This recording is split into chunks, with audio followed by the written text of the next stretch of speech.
प्रशासन जानकारी दे रहा है कि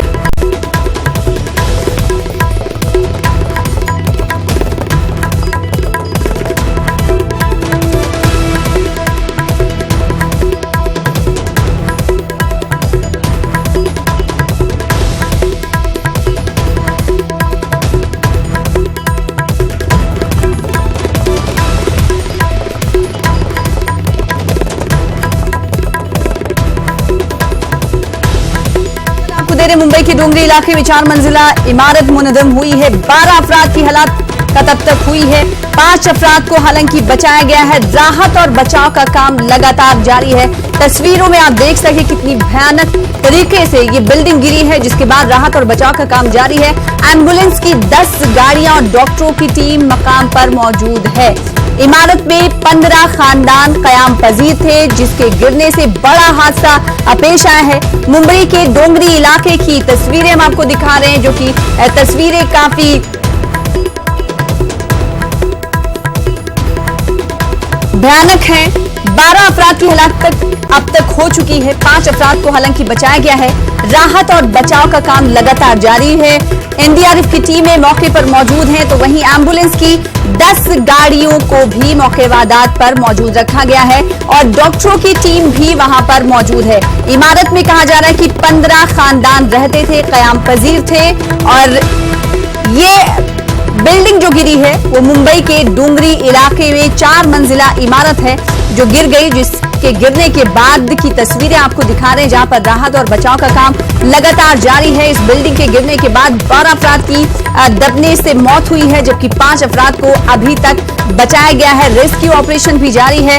इस इमारत में 15 खानदान कयाम पजीर थे। हालांकि अब तक ये नहीं पता चल पाया है कि कितने लोग इस इमारत के अंदर रहते थे। 15 खानदान कहा जा रहा है कि इस इमारत में कयाम पजीर थे। 12 अफराद की हलाकत अब तक हुई है। 5 को बचाया गया है। राहत और बचाव का काम लगातार जारी है। तस्वीरों में आप देख सकते हैं।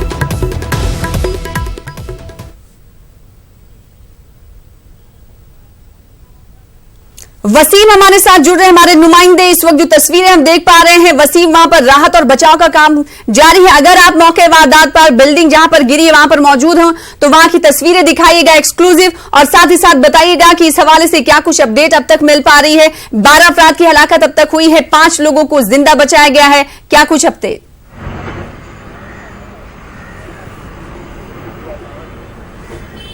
सबसे पहले मैं आपको बताना चाहता हूं, देख सकते हैं किस तरह से एनडीआरएफ की गाड़ी अभी पहुंची है और भी कई जो एनडीआरएफ के जो अधिकारी हैं वो मौजूद है, यानी कि जल्द से जल्द मलबे को हटाने के लिए जो प्रयास किया जा रहा है सरकार की तरफ से।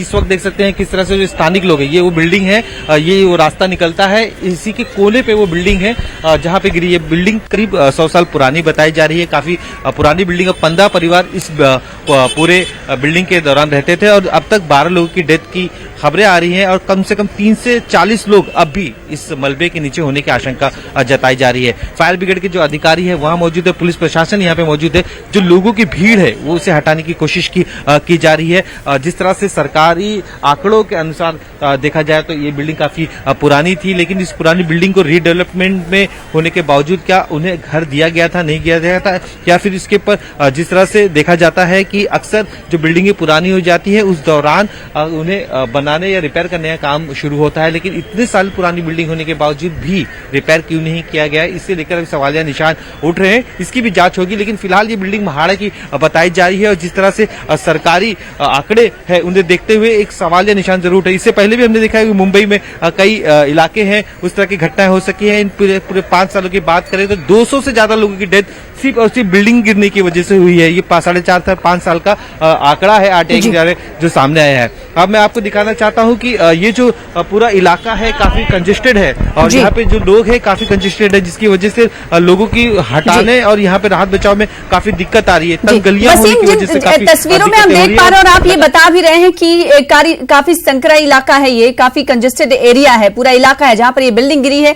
क्या इस बिल्डिंग से दूसरी बिल्डिंग को भी नुकसान कुछ पहुंचा है?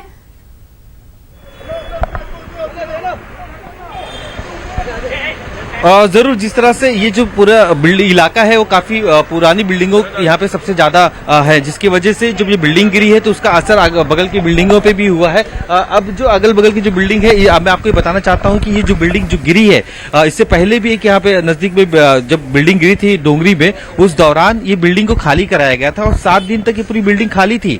उस बिल्डिंग के खाली होने के बाद फिर लोगों ने यहाँ पे रहना फिर शुरुआत कर दी है। सबसे डेंजर बिल्डिंग मानी जा रही है, तो लोगों ने यहाँ पे रहने का क्यों एक फैसला लिए, सबसे बड़ी बात थी जो स्थानिक विधायक थे, हम उनसे बात की तो उन्होंने महाड़ा की कहीं ना कहीं कमियां बताई हैं और जो लोग हैं यहाँ पे उस बात को लेकर नाराजगी अपनी जाहिर कर रहे हैं। और जो अगल बगल की बिल्डिंग है, उन बिल्डिंगों में जो रहने वाले लोग हैं, एहतियातन के तौर पर उन्हें वहां से हटाया गया है ताकि किसी भी तरह की कोई दुर्घटना न हो, उसका ख्याल रखा गया है। मलबे को हटाने का प्रयास यहाँ पे किया जा रहा है और सबसे खास बात यह है कि अभी फिलहाल तो मुंबई में बारिश नहीं हो रही। अगर ये बारिश होती तो काफी मुश्किलें हो सकती थी यहाँ पे राहत बचाव के लिए, लेकिन एनडीआरएफ की टीम है, बीएमसी के अधिकारी है, पुलिस विभाग के अधिकारी है, दमकल की गाड़ियां हैं, सभी यहाँ पे मौजूद हैं और खास करके जो स्थानिक लोग हैं वो अपनी मदद कर रहे हैं, जिसकी वजह से मलबे को हटाने के लिए काफी लोगों को राहत मिल रही है। मलबे को हटाने का काम किया जा रहा है, जो रोड है वो बंद कर दिया गया है और फायर ब्रिगेड की जो गाड़ियां हैं वो है, और जो अधिकारी है वो लोगों से अपील कर रहे हैं कि वो भीड़ ना करे और किसी भी तरह की कोई रूमर्स ना फैलाए। इस तरह का पूरा माहौल यहाँ पे बनाया जा रहा है। जी वसीम, 12 अफराद की हलाकत हुई है आपने भी बताया और 5 अफराद को जिंदा बचाया गया है और कहा जा रहा है कि 15 खानदान इस बिल्डिंग में कयाम पजीर थे, रहते थे। कितने लोग इस बिल्डिंग में रहते थे? क्या कुछ जानकारी मिल पा रही है कि मजमूई तौर पर कितने लोग इस बिल्डिंग में रहते थे, जिनमें से 12 अफराद की हलाकत हुई है, 5 अफराद जो हैं वो जिंदा बचाए गए हैं?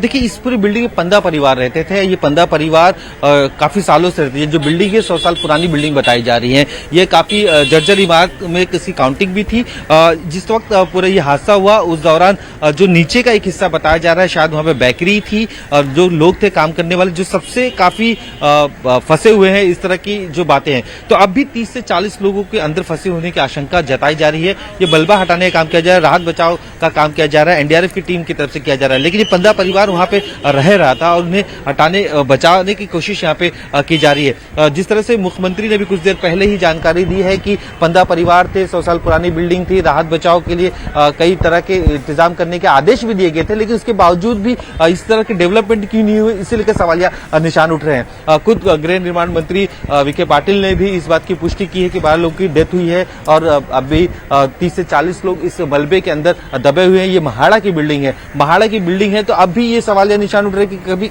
जब भी ऐसा किसी तरह का हादसा होता है तो अक्सर बीएमसी महाड़ा पे पूरी जिम्मेदारी दे देती है, तो कहीं बीएमसी महाड़ा बीएमसी पे। तो अधिकारी कहीं ना कहीं इस बात से लेकर अपना जो पल्ला है झाड़ने की कोशिश कर रहे हैं, लेकिन इस हादसे ने एक बार फिर मुंबई प्रशासन पे सवालिया निशान खड़ा कर दिया है और राहत बचाव के लिए फिलहाल सबसे बड़ी प्राथमिकता यहीं पे सरकार की तरफ से और लोगों की तरफ से जो मलबा है हटाया जाए और मलबा हटाने के बाद किसी भी तरह से जो राहत बचाव है वो किया जाए। जी सर, जाहिर सी बात है, तो सबसे पहले जो काम किया जा रहा है वो राहत और बचाव का काम किया जा रहा है और यही काम किया जाना चाहिए, क्योंकि बड़ी बिल्डिंग गिरी है, 4 मंजिला इमारत है जो मुनहदम हुई है, जिसमें 12 अफराद की हलाकत हुई है और कहा जा रहा है कि 30 से 40 अफराद इस मलबे के अंदर फंसे हुए हो सकते हैं। एनडीआरएफ की टीम वहां पर मौजूद है और साथ ही साथ एम्बुलेंस भी वहां पर मौजूद है। जो जख्मी अफराद हैं जिन्हें बचाया गया है, उनकी हालत कैसी है वसीम बताइएगा? उन्हें अस्पताल में दाखिल करा दिया गया है, डॉक्टरों की जानिब से क्या कुछ कहा जा रहा है?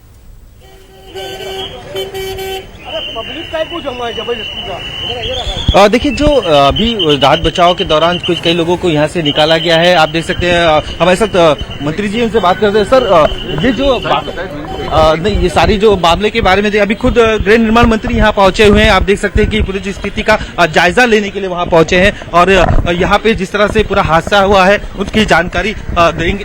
हम उनसे बात करने की कोशिश करते हैं कि किस तरह का पूरा मामला है सामने। सर, क्या प्राथमिक जानकारी क्या मिल पा रही है यहाँ पे? आपने बताया कि 12 से 13 लोग फंसे हुए हैं, डेथ हुई है। नहीं, ऐसा तो जानकारी है, जैसे सभी तो सिचुएशन का मुआवजा कर रहे हैं, हम यहाँ रिव्यू ले रहे हैं। अभी पता कि कॉन्फ्लिक्टिंग फिगर आ रहे थे, कोई 2-3 कैजुअलिटीज हैं, कोई लोग 12 कह रहे हैं, कोई लोग 40 ही कह रहे हैं, लेकिन अभी हम वही उसका नहीं, अभी वही फैक्ट हम जांच ले रहे हैं। कोई थोड़ा समझ लीजिए, मैं साइड पे जाके फिर आपको बता दूंगा। ये थे गृह निर्माण मंत्री जो अभी पहुंचे हुए हैं जी। हाउसिंग मिनिस्टर की इस पूरी बिल्डिंग का जायजा लेने के लिए। बिल्डिंग में कौन थे, जिस तरह से आंकड़े बताए रहे हैं, उन आंकड़ों के अधिकार पे ये मंत्री जी ही कंफर्म कर पाएंगे कि कौन कितने लोग अभी फंसे हुए हैं, कितनी डेथ हुई है इसे लेकर। तो फिलहाल तो जायजा लेने के लिए सरकार की तरफ से खुद गृह निर्माण मंत्री यहाँ पहुंच चुके हैं। जी, तो कुछ देर पहले आप देख रहे थे रियासती वजीर को जो जायजा लेने के लिए पहुंचे। हमारे साथ हमारे नुमाइंदे वसीम भी जुड़े हुए हैं। उन्होंने रियासती वजीर से बातचीत की। उन्होंने कहा कि वो इलाके का दौरा करके और पूरे वाकई को, हादसे को रिव्यू करेंगे, उसके बाद वो इजहार ख्याल करेंगे इस ताल्लुक से। और जिस तरीके से सवाल हमने वसीम आपसे पूछा था कि जिन 5 लोगों को बचाया गया है उनकी हालत कैसी है, क्या उन्हें अस्पताल में दाखिल करा दिया गया है या नहीं?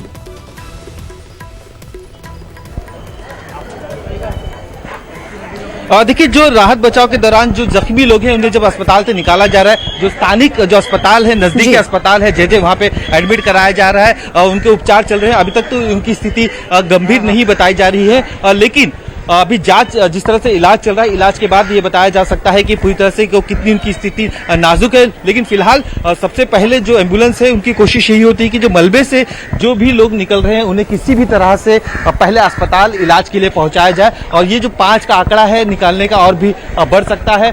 फिलहाल वहां पे जो लोग हैं उनसे उम्मीद यही जताई जा रही है कि जो मलबा है, पहले जो बड़ा हिस्सा है उसे काटने की कोशिश की जा रही है। देख सकते हैं किस तरह से एनडीआरएफ की टीम, एमएफबी की टीम यहाँ पे बाकायदा जो औजार है वो लेके पहुंच रही है कि जो बड़ी बड़ी जो पत्थर है वो काटना, और छोटी गलियों के होने की वजह से पत्थर को हटाना काफी बड़ा दिक्कत है और इस दिक्कत को खत्म करने की कोशिश यहाँ पे की जा रही है। लेकिन फिलहाल जो लोग हैं उनकी कोशिश है कि अभी जो हमने देखा कि 15 परिवार में से 5 लोग अभी बचे हुए हैं और उनके जो लोग हैं जो आवाजें निकाल कोशिश कर रहे हैं, जो उनकी आवाज दे रहे हैं, वहां तक पहुंचने की कोशिश की जा रही है। तो मलबे को हटाना सबसे बड़ी प्राथमिकता है और उस मलबे को इस तरह से हटाना है कि किसी तरह की कोई क्षति ना हो, इसका भी ख्याल रखा जाता है। जी, जाहिर सी बात है। तो तमाम इंतजामिया के लोग वहां पर मौजूद हैं। एनडीआरएफ की जानिब से मलबे को हटाने की कोशिश की जा रही है और साथ ही साथ लोगों से ये कहा जा रहा है कि वहां पर भीड़ इकट्ठी ना करें क्योंकि राहत और बचाव के काम में दुश्वारी पेश आ रही है। आप हमारे साथ बने रहे, तस्वीरें हमारे साथ हमारे नुमाइंदे उस गली से जुड़कर दिखा रहे हैं जहां पर ये बिल्डिंग जुड़ी हुई है। इस बीच हमारे साथ हमारे नुमाइंदे अमित रॉय भी जुड़ रहे हैं। अमित रॉय, हमने देखा कि मुंबई में इस तरह की कई हादसा पेश आते हैं लेकिन इंतजामिया से सबक नहीं लेती है। सीधे तौर पर इंतजामिया पर सवाल और सरकार पर सवाल। ये बिल्डिंग से इमारत जो गिरती है वो सवाल खड़े करती है लेकिन कोई सबक नहीं लिया जाता। अभी जो कुछ देर पहले जो है मुख्यमंत्री देवेंद्र फडणवीस की जो एक बाइट आई है, उन्होंने ये बताया कि गिरी हुई इमारत जो है महाड़ा की है, जो 100 साल पुरानी है और इसके डेवलपमेंट के लिए जो है डेवलपर की नियुक्ति की गई थी। लेकिन महाड़ा के जर्जर इमारतों की सूची में इस इमारत का नाम शामिल नहीं था और इस पर डेवलपर ने काम किया था या नहीं किया था इसकी जांच जरूर की जाएगी। फिलहाल फंसे हुए लोगों को बचाना जो है हमारी प्राथमिकता है। अभी जो हमारे पास खबरें आ रही है, जो हमारे महाराष्ट्र के गृह निर्माण मंत्री ने जानकारी दी कि 12 लोगों के मरने की खबर है और 40 से ज्यादा लोगों के घायल होने की खबर है। फिलहाल जो राहत बचाव कार्य जो है मौके पे शुरू है। दमकल विभाग के जो कर्मचारी हैं, जो बीएमसी के जो कर्मचारी हैं, मुंबई पुलिस के अधिकारी हैं, एनडीआरएफ की जो टीम है वो जो है वहाँ मौजूद है और जो लोकल लोग हैं वो जो है लगातार लोगों की मदद कर रहे हैं। क्योंकि ये इलाका जो है बिल्कुल संकरा इलाका है, यहाँ पे वहाँ पे गाड़ियां जो है जा नहीं पा रही हैं और जो स्थानीय लोगों का ये बताना है कि ये बिल्डिंग जो है वो 80 से 100 साल जो है वो पुरानी बिल्डिंग थी और यहाँ पे लगभग 10 से ज्यादा परिवार जो है वो रह रहे थे। अचानक जो है बारिश आई और एक हवा का झोंका आया और ये बिल्डिंग जो है ताश के पत्तों की तरह जो है ढह गई। तो फिलहाल जो है राहत बचाव कार्य जारी है और इस मामले में जो है मुख्यमंत्री देवेंद्र फडणवीस ने भी बयान जो है अभी कुछ दिन पहले जारी किया है। जी, बेहद शुक्रिया अमित हमारे साथ जुड़ने के लिए। वसीम का रुख कर लेते हैं जो कि मौके वारदात पर मौजूद है जहां पर यह हादसा पेश आया है। वहां की तस्वीरें लगातार दिखा रहे हैं। वसीम, तस्वीरों में हम ये देख पा रहे हैं कि गलियां जो हैं काफी कंजेस्टेड हैं। इसका जिक्र आपने भी किया क्योंकि आप मुंबई में रहते हैं और देखते हैं पूरे इलाके को। ऐसे में सवाल ये उठता है क्या बड़ी गाड़ियां राहत और बचाव काम में अंदर जा सकी हैं अब तक? अगर जेसीबी की बात करें, जब गली छोटी है तो क्या जेसीबी अंदर दाखिल हो पाई है? मलबे को हटाने की कोशिश किस तरह से की जा रही है?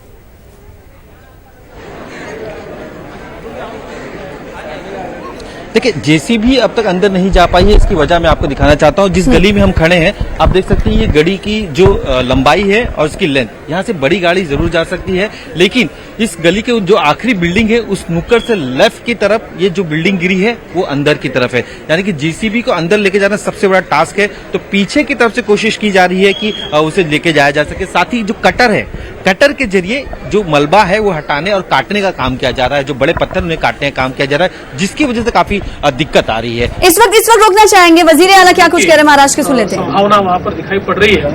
ये करीब 100 साल पुरानी बिल्डिंग है और वहाँ के बिल्डिंग के रहवासियों ने भाड़ा के नियम के अनुसार जो मुझे करीब मिली एक बिल्डिंग कोलैप्स होने के कारण जो मुझे प्राथमिक जानकारी तो महाराष्ट्र के वजीर आला देवेंद्र फडणवीस को आप सुन रहे थे, वो बता रहे थे कि ये बिल्डिंग जो है 100 से ज्यादा साल की पुरानी है और इस बिल्डिंग में जो खानदान रहते थे वो 30 से जायद लोग रहते थे और 15 खानदान क़याम पजीर थे, जिसका न्यूज़ 18 उर्दू भी लगातार इसका जिक्र कर रहा है। एम्बुलेंस की 10 गाड़ियां इस मौके पर मौजूद हैं और साथ ही साथ डॉक्टरों की टीम भी मकाम पर मौजूद है और हमारे साथ हमारे नुमाइंदे भी वसीम जुड़े हुए हैं, लगातार वो डिटेल दे रहे हैं, तफसीलात फराहम कर रहे हैं। वसीम, आप तस्वीरें दिखा रहे थे किस तरह से गलियां जो हैं वो कंजेस्टेड हैं, ऐसे में जेसीबी वहां पर नहीं पहुंच पा रही है और राहत और बचाव के काम की बात की जाए और भीड़ भी इस मौके पर इकट्ठा होती हुई दिखाई दे रही है, ऐसे में इंतजामिया क्या कुछ करती हुई नजर आ रही है और कैसे राहत और बचाव का काम जारी है, किस तरह से? उनके परिवार में उनके बच्चे आने हुए हैं, दामाद वगैरह सब है। देखिए जो बिल्डिंग के आसपास जो रहने वाले लोग हैं उन्हें हटाया जा रहा है और ये देख सकते हैं कि एक परिवार इसी बिल्डिंग के करीब का रहने वाला है, वो यहाँ से गुजर रहा है। सबसे पहले यहाँ के जो लोग हैं उन्हें खाली कराया जा रहा है, यहाँ से निकाला जा रहा है। आप देख सकते हैं कि जो लोग हैं खास करके वो अगल बगल की जो बिल्डिंग में रहते हैं वहां से उन्हें हटाया जा रहा है। पुलिस की जो गश्त है वो बढ़ा दी गई है, जो भीड़ है वहां से हटाने की कोशिश की जा रही है क्योंकि भीड़ की वजह से कई दिक्कतें यहाँ पे पहुंच रही है, लोगों को हो रही है राहत बचाव के दौरान। लेकिन जो फैमिली है उनकी जो आंखें हैं वो नम नजर आ रही हैं, उनके आंसू रुकने का नाम नहीं ले रहे। वो इस बात को समझ ही नहीं पा रहे कि कुछ ही वक्त में, कुछ ही पल में कैसे ताश के पत्तों की तरह एक पूरी बिल्डिंग गिर जाती है और उनका पूरा का पूरा जो आशियाना है खत्म हो जाता है और लोग सिर्फ और सिर्फ जो कुछ पल भी इन्होंने सोचा नहीं था कि इस तरह की घटना होगी और पूरा का पूरा परिवार यहाँ से खत्म हो जाएगा और जिस तरह से देखा जाएगा।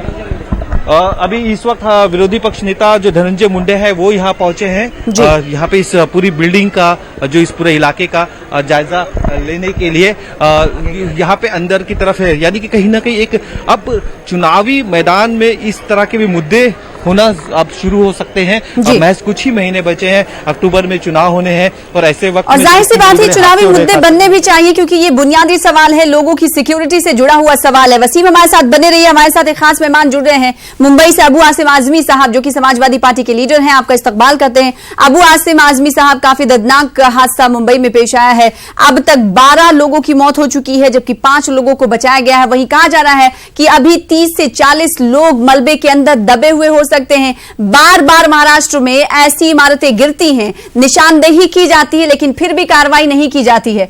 किसको जिम्मेदार आप मानते हैं? मैं पूरा का पूरा मुख्यमंत्री, क्योंकि उन्हीं के पास ये मंत्रालय है, मैं महाराष्ट्र सरकार को पूरी जिम्मेदारी देता हूं क्योंकि बार बार हर असेंबली के सेशन में 3 से 4 बार साल में जब सेशन होता है तो इस बात को हमेशा उठाया जाता है मुंबई के मुद्दे पर कि वो साउथ बॉम्बे में वो तकरीबन 15 से 20 हजार बिल्डिंगें जर्जर इमारत है, इसमें हजारों इमारतें ऐसी हैं जिनके ऊपर खंभे लगे हुए हैं, पूरी बिल्डिंग हिलती है, कभी भी गिर सकती है। इन बिल्डिंगों पे कोई पॉलिसी बनाकर इन्हें डिमोलिश करके नई बिल्डिंग तुरंत बनाई जाए, परंतु सरकार हमेशा आश्वासन देती है और सिर्फ आश्वासन आश्वासन और आश्वासन, बिल्डिंग का काम होता नहीं। और हर बरसात में बिल्डिंग गिरती है, कुछ लोग मरते हैं, सरकार आती है वहां पर, आंसू बहाती है, चली जाती है, फिर भूल जाती है। ये पूरी की पूरी जिम्मेदारी सरकार की है। और जब वहां जर्जर इमारत है, वहां बोर्ड लगा हुआ है कि बिल्डिंग गिर सकती है, तो लोग जाएं कहाँ? लोग समझते हैं कि भाई हम कहाँ जाएं, हमारे पास कोई जगह ही नहीं है, मर जाएंगे, चलेगा लेकिन जाएंगे नहीं, हमारे पास जगह ही नहीं कोई है। जो जगह सरकार देती है इन लोगों को ट्रांजिट कैंप के तौर पर, वो ट्रांजिट कैंप इतने खराब हैं कि उसमें कुत्ता भी नहीं रह सकता, मैं आपको गारंटी के साथ कहता हूँ। और बहुत कम है। मुंबई में MMRDA और महाडा की कई हजार ऐसे फ्लैट पड़े हैं जो खाली पड़े हैं, उसमें इनको भेजा जा सकता है, परंतु सरकार नहीं भेज रही है और इस पे ध्यान नहीं दे रही है। क्यों अबू आसिम आजमी साहब, सरकार लोगों की जान, अवाम की जान को इतने हल्के में क्यों ले रही है? आप कह रहे हैं कि कई ऐसे जगह हैं, कई ऐसे मकामात है जहां पर बिल्डिंग्स जो हैं खाली पड़ी हुई हैं, वहां पर सरकार भेज सकती है, लेकिन सरकार नहीं भेजती है। आखिर अवाम की जान इतनी सस्ती क्यों सरकार के गिर्द? अभी सरकार ही बताएगी, मैं क्या बता सकता हूँ। बार बार चिल्लाने के बाद, बार बार हाउस में उठाने के बाद भी अगर सरकार इस पे कार्रवाई नहीं कर रही तो सरकार है वही सरकार ही बता सकती है आपको ऐसा क्यों कर रहे हैं लोग। ठीक है, तो सरकार, लेकिन एक बात अबू आसिम आजमी साहब, ये नहीं लगता आपको कि जब निशानदेही उस इलाके की कर ली गई कि इमारतें जर्जर हैं, कभी भी गिर सकती हैं, तो आवाम को भी बेदार होना चाहिए, उस इलाके में नहीं रहना चाहिए, आवाम को आवाज अपनी बुलंद करनी चाहिए घर से निकलकर कि भाई हम इस बिल्डिंग में नहीं रहेंगे, हमें कुछ और सरकार इसका मुतबादिल दे। नहीं, अवाम भी ढीली है। अवाम देखिए, अवाम इसलिए जाती है कि अवाम के पास कोई अल्टरनेट अकोमोडेशन नहीं है। मुंबई बहुत महंगा शहर है, लोग वहां जाएंगे, इसलिए नहीं जाती। अवाम सोचते हैं भाई नहीं, शायद नहीं गिरेगी, शायद नहीं गिरेगी, ऐसा सोच के नहीं जाते लोग। लेकिन ये बात सही है कि अवाम निकल के सरकार के खिलाफ सड़क पर उतरने को तैयार नहीं। अगर हम कहते हैं कि आओ हमारे साथ रास्ता जाम करो, सरकार की नाक में दम कर लो, चलो हम इसके खिलाफ मोर्चा निकालते हैं, तो हम कहती है कि भाई आप गाड़ी भेजो, एयर कंडीशन, पैसे कुछ भेजो, खाने को कुछ भेजो, तो हम गाड़ी में आएंगे। वो भी आने को तैयार नहीं होते। अवाम के अंदर बेहिसी है, ये बात को मैं खुलेआम कह रहा हूँ। अवाम के अंदर जो आक्रोश होना चाहिए सरकार के खिलाफ, वो आक्रोश सरकार दिखाती नहीं अवाम। अबू आसिम आजमी साहब, एक सबसे हैरानी की बात यह है इस पूरे बिल्डिंग के वाकई में जो इमारत गिरी है, इसमें यह है कि खतरनाक इमारतों की फहरिस्त में ये इमारत शामिल ही नहीं थी। नहीं, सब हमारा शामिल, इसमें बोर्ड लगा था ये जर्जर इमारत में शामिल है। ये किसने कह दिया कि नहीं है? वजीर आला फडणवीस ये कह रहे हैं, कुछ देर पहले ही उनका रद्देमल हमने दिखाया अपने नाज़रीन को। वो कहते हुए नजर आ रहे हैं कि खतरनाक इमारतों की जो लिस्ट बनाई जाती है, उस लिस्ट में इस इमारत का नाम ही शामिल नहीं है। मैं जानता हूँ उस गली में सारी इमारतें जर्जर इमारत है, सब इमारतें, एक दो लिस्ट नहीं बल्कि 19,000 इमारतें ऐसी हैं। तो आपको क्या लगता है कि महाराष्ट्र के वजीर आला देवेंद्र फडणवीस ये कहकर बचते हुए नजर आ रहे हैं? नहीं, बिल्कुल। फडणवीस साहब जी बता देना कि कौन से सेशन में इन इमारतों के बारे में हम लोगों ने आंसू नहीं बहाया है। ठीक है, अबू आसिम आजमी साहब, आपको थोड़े से वक्त के लिए रोकना चाहेंगे, इसलिए क्योंकि आप महाराष्ट्र के वजीर आला का वो रद्द अमल सुनिए जो वो कहते हुए कुछ देर पहले नजर आए इस बिल्डिंग के ताल्लुक से।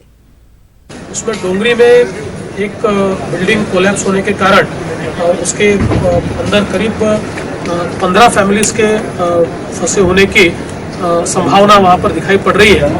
ये करीब 100 साल पुरानी बिल्डिंग है और वहां के बिल्डिंग के रहवासियों ने वाड़ा के नियम के अनुसार उसके लिए रीडेवलपमेंट के लिए वहां पर एक विकासक को, डेवलपर को अपॉइंट भी किया था और उसके लिए उनको परमिशन भी मिली थी। लेकिन ये डेवलपर ने उसको समय पर डेवलप किया या नहीं किया, ये सारी चीज़ें अब जांच में सामने आएगी।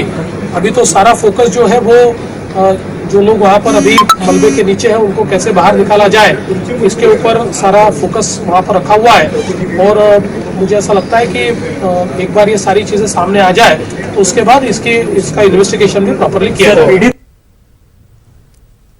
अबू आसिम आजमी साहब, आपने सुना देवेंद्र फडणवीस साहब को। अबू आसिम आजमी साहब फोन लाइन पर अगर मौजूद है, हमारी आवाज आप सुन पा रहे होंगे तो सवाल का जवाब दीजिएगा। इन्होंने कहा कि इमारत को तरक्की देने के लिए इसे डेवलपर्स के हवाले किया गया था, उसके बाद मालूम नहीं कि इस इमारत को तरक्की दी गई या नहीं। लगता है हमारा राब्ता मुनक़ते हो गया। एक बार फिर से जुड़ने की कोशिश करेंगे और हमारे साथ हमारे नुमाइंदे वसीम लगातार जुड़ रहे हैं। वसीम का रुख करेंगे आपसे कुछ देर में ही। इस वक्त आपको बता दें कि वजीर आला देवेंद्र फडणवीस ने बयान दिया इस ताल्लुक से कि इमारत जो है 100 साल कदीम थी, खतरनाक इमारतों की फहरिस्त में भी शामिल नहीं थी। अबू आसिम आजमी साहब एक बार फिर से हमसे जुड़ चुके हैं। अबू आसिम आजमी साहब, आपने अगर सुना होगा वजीर आला को तो वो यही कहते हुए नजर आ रहे हैं कि इमारत की तरक्की के लिए इसे डेवलपर्स के हवाले किया गया था, लेकिन उसके बाद इमारत की तरक्की हुई या नहीं है हमें नहीं पता, ये जांच का विषय है। नहीं, क्या जांच का विषय? जांच का विषय करके आज जो है ये अब बात को अवॉइड कर देंगे। 10 दिन के बाद सब भूल जाएंगे और फिर दूसरी इमारत बनेगी, गिरेगी, फिर यही बोलेंगे। हम लोगों ने बार बार कहा है कि साउथ बॉम्बे की 19,000 बिल्डिंगें जर्जर इमारतें कभी भी गिर सकती हैं, ऑन रिकॉर्ड है।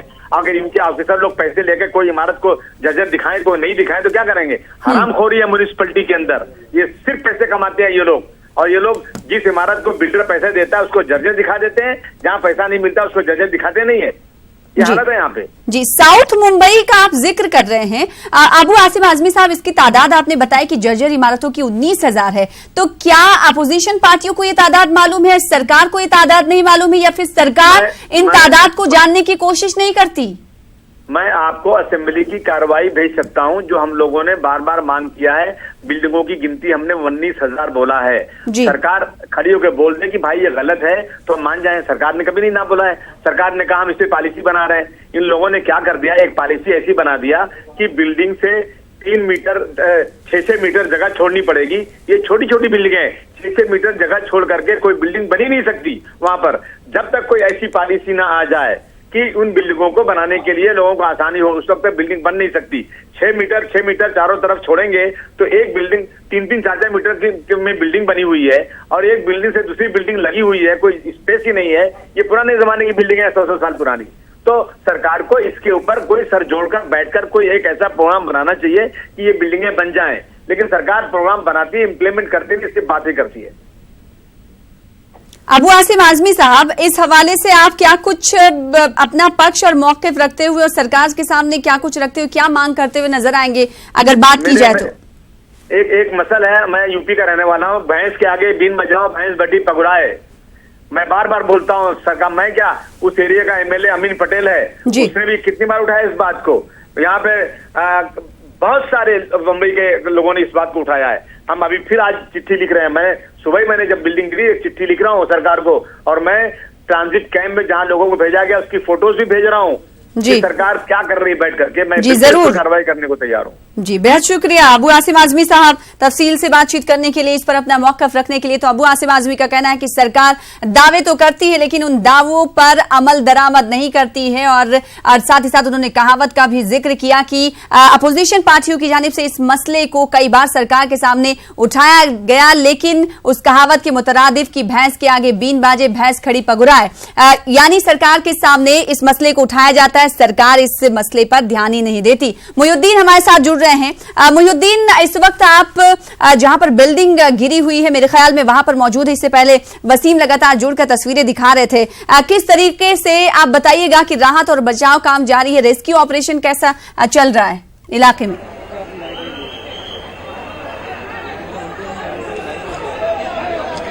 ये देखिए सना, मैं आपको बता दूं कि इलाके में जो है रेस्क्यू ऑपरेशन बहुत ही तेजी के साथ चल रहा है। एनडीआरएफ की टीम यहाँ पर आ चुकी है, उसके अलावा जो है वो फायर ब्रिगेड की टीम यहाँ पे आ चुकी है। मुकामी रजाकार और जो यहाँ पर मुकामी पुलिस है वो भी रेस्क्यू ऑपरेशन में मुकम्मल तौर पर जो है लगी हुई है।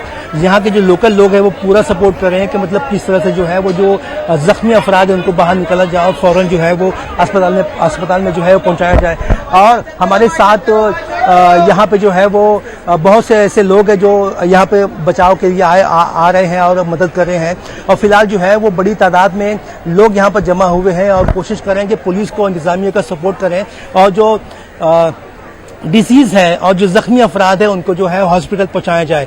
जेजे अस्पताल यहाँ से करीब है, हबीब अस्पताल यहाँ से करीब है और दीगर अस्पताल यहाँ से करीब होने की वजह से जो है वो ट्रीटमेंट वक्त पे मिले इसकी उम्मीद की जा रही है। बहरहाल जो है वो अभी तक 12 अफराद की मौत हो चुकी है और कई अफराद जो है वो उसमें ट्रैप यानी कि जो है वो फंसे हुए मालूम हो रहे हैं। मैं आपको एक बात बता दूं सुना कि जो पूरा इलाका है डोंगरी का, यहाँ पर जो है बहुत ही ज्यादा काफी तादाद में ऐसी इमारतें हैं जो कि खस्ता हाल हो चुकी हैं और जिसको जो है वो नोटिस बाकायदा महाडा ने दिया है। खस्ता हाली की बुनियाद पे जो है वो ये बिल्डिंग के गिरने के वाकयात होते हैं। आप यहाँ पे रहते हैं, ये बताइए कि मतलब आपके इस इलाके में कितनी बिल्डिंग खस्ता है? बिल्डिंग है भाई, देखेंगे तो तुम्हारा दिमाग खराब हो जाएगा। ये गलियों के अंदर भी देखो कितनी पड़ी है, ऐसी कोई इंटरेस्ट नहीं है, कोई बिल्डिंग को बनाने वाला। आप शिकायत करते हैं इंतजामिया से, लोगों हुकूमत से शिकायत करते हैं आप? नहीं, मैं क्या करेंगे, बिल्डर लोग घर वाला ही कुछ नहीं कर रहे, सब उसी में लगे हुए। लेकिन आपको जब नोटिस मिल जाती है तो आप घर खाली क्यों नहीं करते? नोटिस कोई आई नहीं है ना अभी तक के, कोई नोटिस नहीं है। आपको नोटिस नहीं मिली? कोई नोटिस, मतलब ये बिल्डिंग जो है वो खस्ता हाल हो चुकी है, नोटिस नहीं मिला? कोई नोटिस नहीं है, कोई नहीं है, कुछ नहीं। ऐसे कितनी बिल्डिंग है पूरे इलाके में? जो कई बिल्डिंग, आप गलियों में घुसेंगे तो आपका दिमाग खराब है, क्या है बोले। ये देखिए सना, मैं आपको बता दूं कि जो इलाका है जो पुरानी इमारतों का इलाका है, जहाँ पर 4 माला 5 माले की बिल्डिंग है, जॉल टाइप बिल्डिंग है। और सबसे अहम बात इसमें यह है कि जो केसरबाई बिल्डिंग यहाँ पर कोलैप्स हुई है, जो गिरी है, पिछले साल जेजे अस्पताल के पास एक बिल्डिंग गिरी थी, उसके बाद हमारी टीम ने न्यूज 18 उर्दू ने जो है वो पूरे इलाके का सर्वे किया था और कैसरबाग बिल्डिंग में भी गए थे। जो ये बिल्डिंग गिरी हुई है उसकी खस्ता हाली पर हमने रिपोर्ट किया था, ये बताया था कि मतलब वो बिल्डिंग कितनी खस्ता हाल है और जो जर्जरी इमारत होने की बुनियाद पर ये गिर भी सकती है। उस बिल्डिंग के लोगों से हमने बात की थी, उनका ये कहना था कि उनको जो है वो प्रॉपर नहीं मिल पा रही है, जिसकी बुनियाद पे वो यहाँ से हटने को तैयार नहीं है। तो ये बिल्डिंग पहले कर चुके थे और आप देख सकते हैं कि मतलब आज जो है वो ये बड़ा हादसा होता है और 12 अफराद की मौत हो जाती है। सबसे अहम बात मैं आप चाहता हूं कि मतलब इस इलाके कहीं ऐसी इमारतें हैं साउथ मुंबई के इलाके में जो खस्ता हाल है, जिसकी बुनियाद पर जो है वो इस तरह के हादसा होते हैं। यह हादसा नया नहीं है, इससे पहले भी कई हादसे हो चुके हैं, लोगों की मौत हो चुकी है। अगर बीएमसी रिपेयरिंग का परमिशन नहीं, लेकिन जी ये कुछ कहना चाह रहे हैं, आप बताइए आप क्या कह रहे हैं? बिल्डिंग वाले जाते हैं रिपेयरिंग की परमिशन लेने के लिए, बीएमसी बोलती है रिपेयर नहीं करने का, बिल्डिंग हम लोग को क्लस्टर में डालने का है। कभी डालेंगे? आप यहाँ आप यही रहते हैं? रहता हूँ मैं, इधर का ही रहवासी हूँ। जितनी बार बीएमसी बीपी वार्ड में गए, वो राव इंजीनियर है ऑफिसर, वो बोलता है रिपेयर ही नहीं करने का बिल्डिंग, तुम्हारा बिल्डिंग क्लस्टर में जाएगा तब बनाएगा। तो ऐसा होता ही रहेगा, ये सब बिल्डिंग गिरेगी एक एक करके। एक बात ये बताइए, बोलती है पैसा नहीं है तो टैक्स ज्यादा किधर है? Where is the tax going which we are paying? एक बात ये बताइए कि अगर आपको नोटिस मिलता है बिल्डिंग खाली करने का तो आप खाली क्यों नहीं करते? कौन बोलता है नोटिस आता तो खाली नहीं करता है? आप दो ना अच्छे से, you allocate, okay we will give you give a fixed location के हम लोग आपको यहाँ पे अलॉट करेंगे। आप बोलो हम यहाँ पे we are in staying in South Mumbai, 90% of our families are earning on daily basis. अब अगर हम लोग को यहाँ से निकाल के दोगे तो क्या डेली अप डाउन करेंगे क्या? ये देखिए इन्होंने मसला उठाया है यहाँ पे के एग्जैक्ट लोकेशन के हम लोग यहाँ से निकाल के शिवड़ी में तुमको रहने के लिए घर देते हैं, हम लोग जाने को तैयार है। तुम बोलोगे वैसे ही जाओ तो वहाँ से डेली बेसिस पे कौन आएगा? दुकान इधर है, धंधा इधर है, कमाने का इधर है। अगर 5 घंटे जाने को और 5 घंटे आने को लगेंगे तो क्या करेंगे हम लोग? देखिए हमने जब पिछले साल इस बारे में स्टोरी की थी, पिछले साल हमने जब इस बारे में स्टोरी की थी, लोगों से जानने की कोशिश की थी, जो एक नुकता यहाँ पर जो सामने आया था, बहुत ही अहम मामला सामने आया था, वो ये है कि जो बिल्डिंगें हैं, जो बिल्डिंग कोलैप्स होने वाली है, जो बिल्डिंग को नोटिस मिला है, महाडा उन्हें नोटिस तो देती है लेकिन उनके लिए जो है वो जो मुतबादिल जो घर देती है वो इतनी दूर देती है कि इनके लिए जो है वो जाना आना एक परेशानी का सबब बनता है। इनके बच्चों की स्कूल जो इस इलाके में है, इनके कारोबार इस इलाके में है, इनके धंधे पानी इस इलाके में है और वो लोग जो है वो इन्हीं इलाकों में रहते हैं, इन्हीं इलाकों में कारोबार करते हैं। तो वो जो है वो कैसे 3 घंटा 4 घंटे दूरी का सफर तय करते हुए जो है वो कहीं और रहने के लिए जाएंगे। तो अगर महाडा इनको जो है वो इस लोकेशन में, इस आसपास के इलाके में घर देती है तो ये बखुशी अपना घर जो है वो खाली करने को तैयार है। लेकिन महाडा की लापरवाही और महाडा की जो है वो पॉलिसी इस बात की जिम्मेदार है कि इस तरह के हादसा होते रहते हैं। आप देख सकते हैं कि मतलब मैं कैमरामैन से बताऊंगा कि ये जितनी इमारतें हैं, ये इमारतें जो है पुरानी इमारतें हैं और ये तकरीबन 50-60 साल पुरानी भी इमारतें हैं। जो कैसरबाग की इमारत है जो गिरी है, इसकी उम्र जो है वो तकरीबन 100 साल के लगभग है। अब्दुर्रहमान बाबा की दरगाह जो है बहुत ही मशहूर दरगाह है और इसी के पीछे जो है वो ये इमारतें जो है वो यहाँ पर लगी हुई है। पूरा डोंगरी जो है इस तरह की इमारतों से जो है भरा हुआ है। लेकिन इंतजामिया जो है वो पिछले साल के हादसे के बाद भी इन्होंने होश के नाखून नहीं लिए और इस तरह की जो है वो चीजें जो है वो होती हुई दिखाई दे रही है। आप देख सकते हैं कि मतलब जो नेता है वो यहाँ पर आए हुए हैं। सचिन बाबू आहिर जो है वो जो कि एनसीपी मुंबई के प्रेसिडेंट है, एक बात ये बताइए कि बार बार इस तरह के हादसे होते हैं, जिम्मेदार कौन है इसके? दुर्दैवी एक ही है कि प्रशासन और 5 साल में यहाँ पे पॉलिसी है, इम्प्लीमेंटेशन नहीं हो रहा है। एनओसी देने के बाद अगर डेंजरस की यादी की गई, मुझे याद है कि मैं खुद मंत्री था, पालक हमारे हाउसिंग के जो भी रहे अधिकारी हम लोग लेकर पल में दुर्दैव से कोई आया नहीं। वक्त के ऊपर अगर देखा गया होता और इसको ध्यान दिया होता तो ये घटना होती नहीं थी। पॉलिसीज बहुत हो रही, इम्प्लीमेंट जीरो है। इसलिए आज हम लोग यहाँ पे आए और अपेक्षा है कि ये एक इमारत होने के बाद कम से कम अब तो सरकार के आंखें खुले। एक सवाल मेरा ये आपसे, एक सवाल मेरा आपसे ये है कि इनकी शिकायत है लोग जो है वो इनको इतनी दूर घर दिया जाता है वसई में, विराट में, कि जा नहीं सकते लोग। इसके लिए मैं खुद जब राज्य का गृह निर्माण मंत्री था, हमने टेक्सटाइल मिल के लैंड के ऊपर जो गिरनी कामगारों को घर देने के बाद उसकी ट्रांजिट कैंप के लिए व्यवस्था करनी चाहिए ताकि मुंबई बोरोवली के वहां पर पहुंचने का सिलसिला भी जारी है और सवाल भी वो उठा रहे हैं कि कई बार इस अहम मुद्दे को असेंबली में भी उठाया गया लेकिन सरकार दावे तो करती है लेकिन इस पर इम्प्लीमेंटेशन करते हुए दिखाई नहीं देती है। मोहिउद्दीन, बेहद शुक्रिया अदा करना चाहेंगे, वक्त की बेहद कमी है। फिलहाल इसी के साथ मुझे दीजिए इजाजत, आदाब।